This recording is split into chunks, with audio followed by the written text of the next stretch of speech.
السلام عليكم. نتمنى تكونوا بخير وعلى خير وصحة جيدة. مرحبا بكم في فيديو جديد، وصفة جديدة. كما كتشوفوا اليوم غادي نحضروا كاب كيك اللي كيجي زوين صراحة وخفيف ورطب، ايضا بمكونات اللي هي اقتصادية وسهلة. هكا نحضروا الكوتي او الفطور او الوليدات. بالنسبة للمكونات ديال هاد الكاب كيك كنحتاجوا بيضتين اللي يكونوا بحرارة المطبخ، يعني من الأحسن نجبدوهم من الثلاجة من قبل. هنا ضفت قليل من الملح، وأيضا واحد الفاني، سكر بنكهة الفانيلا تقريبا 7 غرام، يعني واحد الساشي. إذا كانت عندكم سائلة فضيفوا معلقة صغيرة، وكاس ديال السكر سنيدة.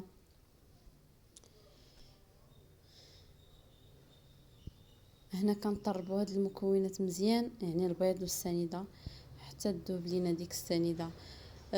هنا انا استعملت الخلاط الكهربائي، فيمكن لكم تستعملوا الخلاط اليدوي، راه ما كاين حتى شي مشكل. غير هو هذا الخلاط الكهربائي كيعاوننا يعني نطلعوا البيض دغيا.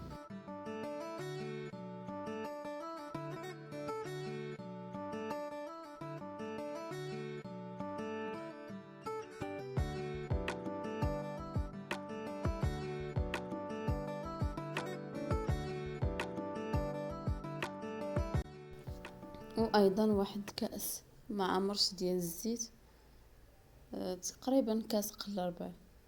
وكنضيفوه هكا بشويه بشويه، يعني ما كنضيفوهش دفعه وحده، تقريبا بحال كما كنطلعوا المايونيز، يعني شويه بشويه وحنايا كنطربوا في نفس الوقت.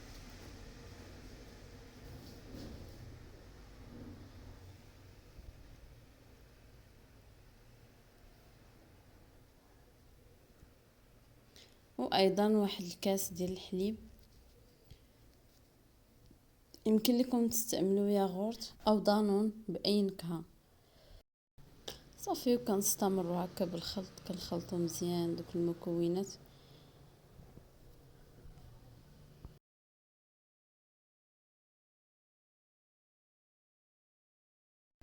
وهنا صافي زدت الدقيق. بالنسبه للكميه ديال الدقيق فراه على حساب النوعيه ديالو. انا تقريبا هنا راه كفاتني 350 غرام.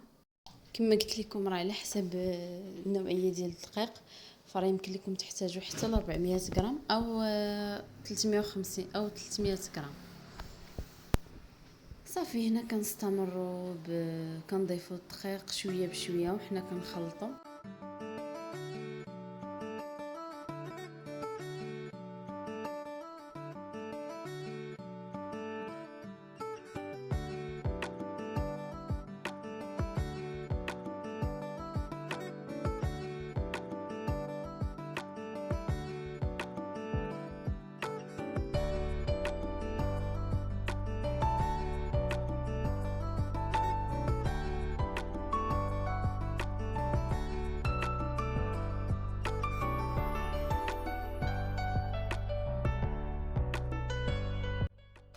وهنا ضفت خميره الحلوى، تقريبا 2 ساشي ما يعادل 16 غرام، اللي كنكون غربلتها من قبل. كذلك الدقيق حتى هو راه غربلته من قبل. صافي وكنستمروا هكا بالخلط.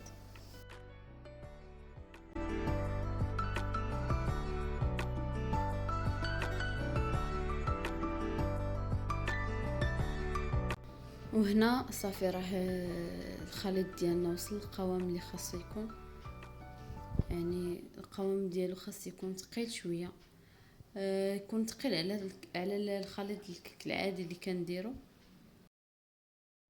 صافي وفي الاخير كنضيف واحد المعلقه صغيره ديال الخل. هذا الخل هذا كيخلي الكيك ديالنا يجي رطب. وبالنسبه اللي ما بغاش يدير الخل فراه يمكن لك ديري معلقه صغيره ديال عصير الحامض، حتى هو راه كيجي زوين. هذا هو القوام ديال الخليط اللي خاص يكون.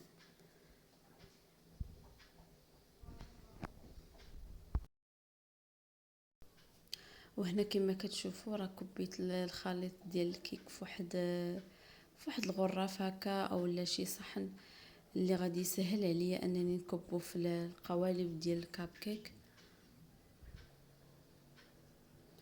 هنا خليت واحد الكميه، انا باغا نزيد لها هكا الكاكاو لانه حتى الكاب كيك بالكاكاو الصراحه كيجي زوين.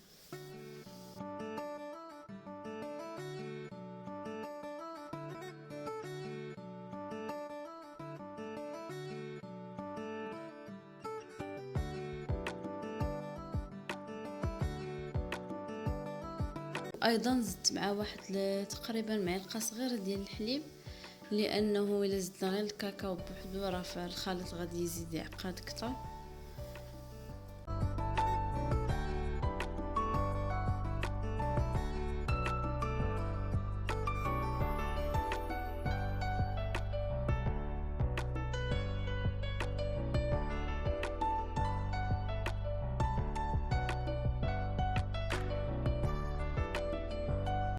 وصافي هنا كنزيدو الكاكاو حتى كنحصلوا على القوام ديال الكيك ديالنا كيف خاصو يكون.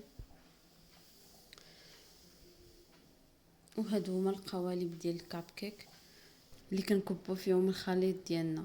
كما كتشوفوا راه داك الغراف اولا داك الصحن فاش كبيت الخليط كيسهل عليا انني نعمر هكا هاد الكويغطات. غير هو من الاحسن ما تحاولوش تعمروهم بزاف، خليو مجال هكا فاش ينتفخ الكيك باش يجي هو هذاك.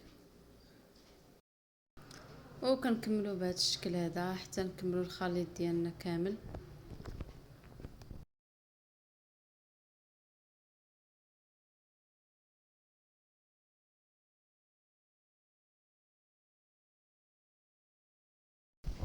وهنا كاقتراح بالنسبه للناس اللي ما عندهمش المول ديال الكاب كيك او بحالي هكا شاط لكم زعما غير واحد شويه، ما كاين لاش تدخلوا المول كامل على وحده. هنا انا راه خديت تقريبا دوك الكويغطات واحد 4 ولا 5 منهم صافي، وكبوا فيهم الخليط. فراه ما تخافوش راه ما كيوقع ليه والو في الفران. هنا بالنسبه للتزيين، فالتزيين اختياري، كل واحد يزين باش ما عنده في الدار. انا هنا زينت بشويه ديال المكسرات، شويه د اللوز وشويه د القرقاع. يمكن لكم تزينوا بالشوكولاط حبيبات او حتى السنيده يعني السكر، يمكن لكم تضيفوا غير السنيده هكا من الفوق راه كتجي حتى هي زوينه. وفي هذا الاثناء راني سخنت الفران، يعني شعلت ليه من الفوق ومن التحت على 180 درجه. غير بالنسبه للعافيه من الفوق من الاحسن تنقصوا ليها لاقصى درجه. هنا كذلك زينت بشويه د الحبيبات الشوكولا اللي كنزينوا بهم الحلويات، حتى هما راه كيجيو زوينين.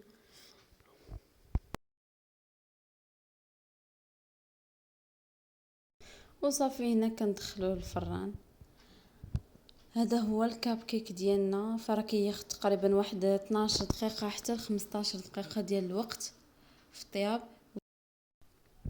نتمنى تجربوه، فراه كيجي زوين كما شفتوا، راه اقتصادي وسهل، وايضا راه كيجي رطب وخفيف.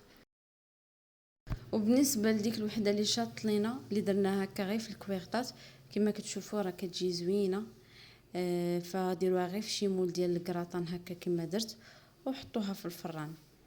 وهذا كان الفيديو ديالنا ديال اليوم. نتمنى الوصفه ديال الكاب كيك تعجبكم. ما تنساوش تشتركوا في القناه وتضغطوا على زر لايك. وشهيه طيبه، دمتم في رعايه الله، الى فيديو جديد.